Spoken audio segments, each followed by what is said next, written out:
Estamos en vivo desde el Banco Central de Reserva del Perú y es que el presidente precisamente del BCR, Julio Velarde, brindó una conferencia de prensa para dar un balance de cómo cierra el Perú el año en cuanto a cifras económicas. Recordemos que el ministro de Economía, José Arista, ha señalado que ha sido un buen año para el país y que se proyecta un crecimiento del 3% del PBI para el 2025, lo cual ha sido ratificado por Julio Velarde. No, este año esperamos ser de 2,1 y el próximo 2%. Esperemos, tenemos información parcial de unos precios de 2 primeras semanas, todavía obviamente no tenemos lo que no ha ocurrido, ¿no? Ahora, no sabemos los choques que pudiera haber. El incremento de alimentos fue a ser un choque internacional. Subió precios de granos internacionales, soya, trigo, maíz, que impactó enormemente.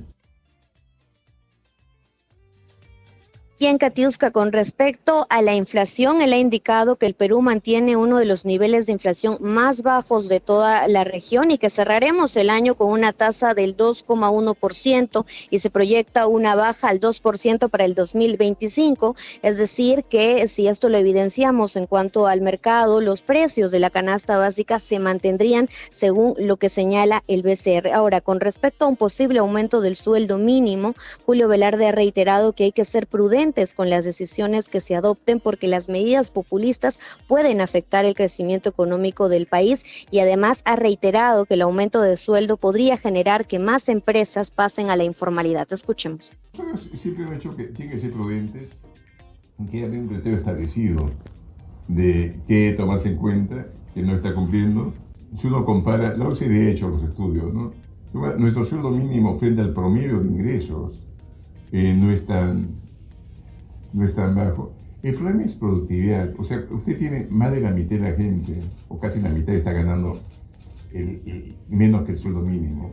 O sea, el problema es que es baja productividad. El problema es cuando sube mucho el sueldo mínimo, las empresas informales que podían incorporarse dejan de hacerlo y muchas empresas formales que hagan contratar estos de menor ingreso dejan de contratarlos. Bien, Katiuska, finalmente también se ha referido con respecto al déficit fiscal que este año 2024 cerraría con el 3,7% del PBI, a diferencia del año pasado que cerró en 3,3%. Ha indicado además que este representa el nivel más alto desde 1992, excluyendo el año de la pandemia, que por supuesto fue una crisis a nivel mundial y que de continuarse así podría perjudicar las inversiones en nuestro país. Escuchemos. Agosto, septiembre, octubre, está creciendo un ritmo casi de 5%, ¿no? Comparado. Con eso estamos entrando casi al próximo año. Si se mantiene, probablemente tenemos que elevar la previsión de crecimiento. Si se comienza a dictar muchas medidas populistas, ese también puede descarrilarse esta previsión de crecimiento que tenemos más optimistas, si es el caso, ¿no? Mire Perú antes, lo que ha pasado, ¿no? ¿Por qué el Banco Central es autónomo? Porque la tentación de un político, incluso un ministro de Economía muchas veces, es tratar que se gaste más en el año, le beneficia, crece más la economía, pues la consecuencia no tiene que ajustarse. Y ese ajuste es sumamente costoso.